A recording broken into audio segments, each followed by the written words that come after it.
Olá, alunos, sejam bem-vindos aqui a mais uma aula de cálculo numérico, né? Estamos na aula 13 agora, seguindo aqui a nossa área 1 ainda, tá, gente? Agora vamos para sistemas, tá?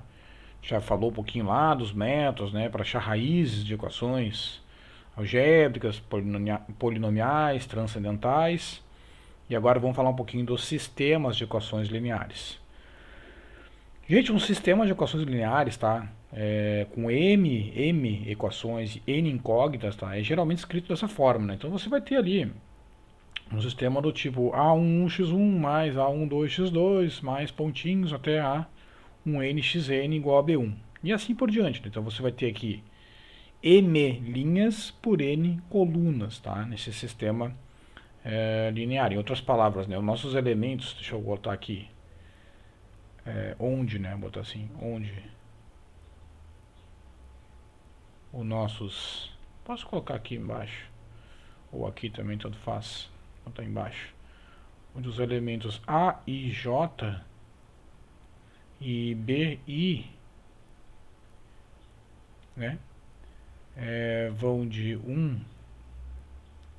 vírgula aqui, né, só arrumar aqui, vírgula, onde o I vai de 1 até M, então é 1, 2, 3, até M, e o J vai de 1 até N. Então vai ser 1, 2, 3 até N, tá? Em notação matricial, como é que ficaria esse nosso sisteminha linear aqui? Ficaria um sisteminha do tipo AX igual a B, né? Onde A é a matriz dos elementos, tá? X é o nosso vetor incógnita, é o que eu quero saber, né? É o X. E o B é o nosso vetor fonte. Tá? Então nessa aqui na forma matricial, tá? Tá? Então na forma matricial você vai ter essa estrutura, tá? Gente, então, depois eu vou fazer uma aula, tá? Falando um pouquinho da importância de resolver esse tipo de problema, tá? Mas só para vocês terem já em mente que grande parte dos problemas de matemática aplicada e de engenharia acaba caindo num sistema linear de equações, tá? Então tem inúmeros problemas, praticamente... Olha, não dá para dizer a porcentagem, mas uma grande parte dos problemas, quando você sai lá de uma equação diferencial que você tem para resolver, né, seja ordinária, parcial ou até íntegro diferencial, você aplica um método, e seja um método analítico ou até um método numérico. Bom, os numéricos praticamente todos vão cair no sistema linear. E alguns analíticos também caem no sistema linear para resolver. Então, a importância é muito grande, tá?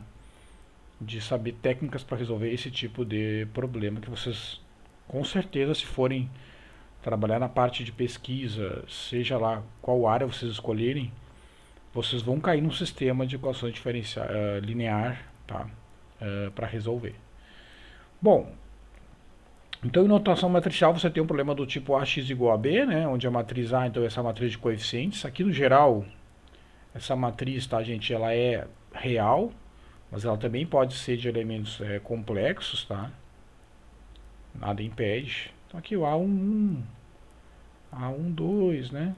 Até lá o nosso elemento A1n. Você vai ter aqui a matriz A, nossa matriz de constantes. E assim vai, né? A21, A22, os elementos aqui da nossa matriz. Vocês vão ver que em alguns problemas de matemática aplicada também, essa matriz de coeficientes ela pode também ser uma matriz que dependa do próprio tempo. Né? Caso você tenha algum coeficiente aqui na sua equação, por exemplo, que dependa do tempo, isso é bem comum em problemas de matemática aplicada, né? Essa matriz ela pode ser uma matriz que dependa do próprio tempo, né? Ou de alguma variável. E aí você vai ter que fazer alguma manipulação para poder trabalhar. Como é que você vai resolver uma matriz, né, que depende do tempo ou de uma outra variável, né? No geral a gente vai aproximar esses elementos de uma forma constante, né? Fazer alguma aproximação. Tá? Mas isso aí é papo para outro momento. Por enquanto vamos ficar pensando numa matriz aqui constante, tá? X é o nosso vetor incógnita, né, que eu quero saber. Nosso vetor aqui incógnito, né? Então nós temos aqui os nossos elementos, x1, x2, x3, até x m, tá? M linhas. E o nosso vetor b, que é o nosso vetor fonte, que a gente chama, né? Que vai ser lá b1, b2, b3 até bm, ok? Esse é o nosso sisteminha linear, então, para resolver, tá? Esse sistema, gente, eu coloquei aqui, ó, ele pode ter única solução, né, solução única, ou pode acontecer de ter infinitas soluções, tá? Ocorrendo essas duas situações, né, o sistema será dito possível ou consistente. E tem um terceiro caso ainda, que é o sistema não possui solução. Aí ele é impossível ou inconsistente, tá? Então o sistema ou tem solução ou não tem solução. Se ele tem solução, ou ele tem uma única solução, ou ele tem infinitas soluções. Tá? Ele vai ter um grau de liberdade a mais, e aí você vai poder fazer combinações com essa variável livre, né? Que vai te possibilitar ter infinitas soluções. Dito isso, gente, uma coisa que eu anotei aqui para vocês é o seguinte, ó, como eu estava falando, né? Esses sistemas do tipo AX igual a B, que vai aparecer muito frequente em muitos problemas de matemática aplicada, de engenharia, você vai ter alguns métodos aqui para resolver esse tipo de problema, né? Hoje tem muitas bibliotecas prontas, né, que você já encontra para resolver esses problemas. Mas, de qualquer maneira, essas bibliotecas também são divididas em dois tipos de métodos, né? Tem os métodos diretos, tá? Vou botar assim, métodos diretos. A gente não vai ver todos os métodos aqui, tá? Isso aqui é um tema muito... é um assunto muito grande, tá? E os métodos interativos, tá? A gente vai comentar um pouco dos métodos, mas não vai ter como ver todos, tá? Muitos você já conhece, né? Métodos diretos, né? Método de Cramer, eliminação de Gauss, fatoração LU, tá? Eu vou dar aqui algumas... Cramer,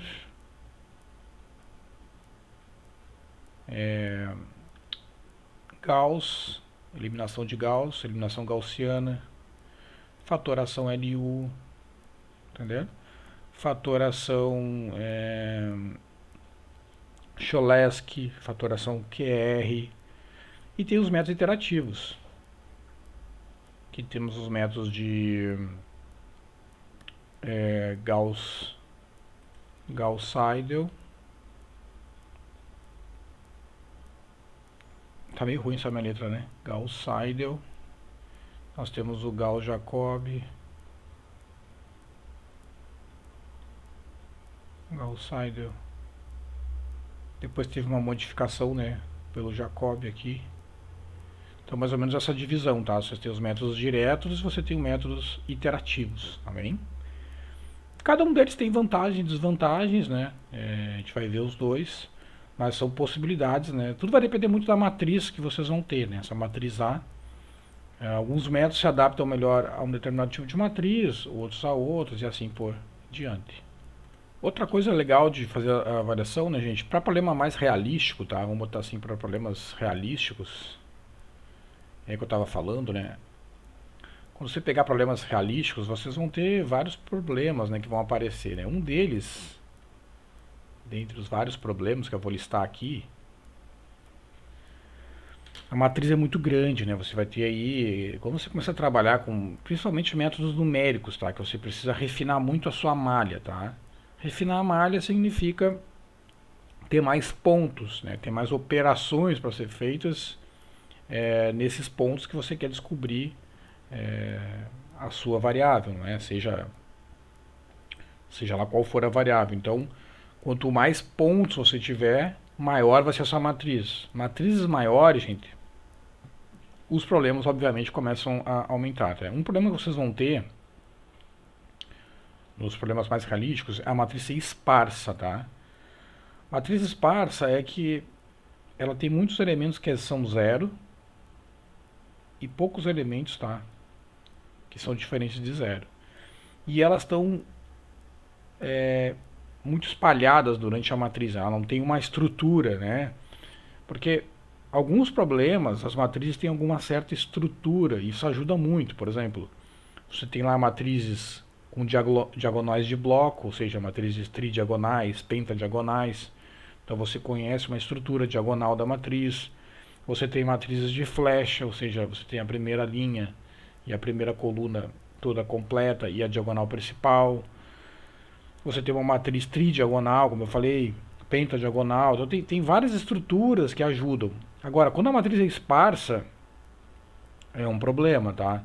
Um outro problema também muito comum em problemas realísticos é a matriz ser mal condicionada, tá? E o mal condicionamento da matriz tem a ver com o determinante, tá? Então, se o determinante da matriz for quase zero, aproximadamente zero, você vai ter um problema de mau condicionamento, tá? E esse problema de mau condicionamento, ele tem a ver com a estabilidade numérica, tá? Depois eu vou comentar um pouquinho sobre isso, tá? Mas aqui tem mais a ver com o mau condicionamento, matrizes mal condicionadas que a gente chama.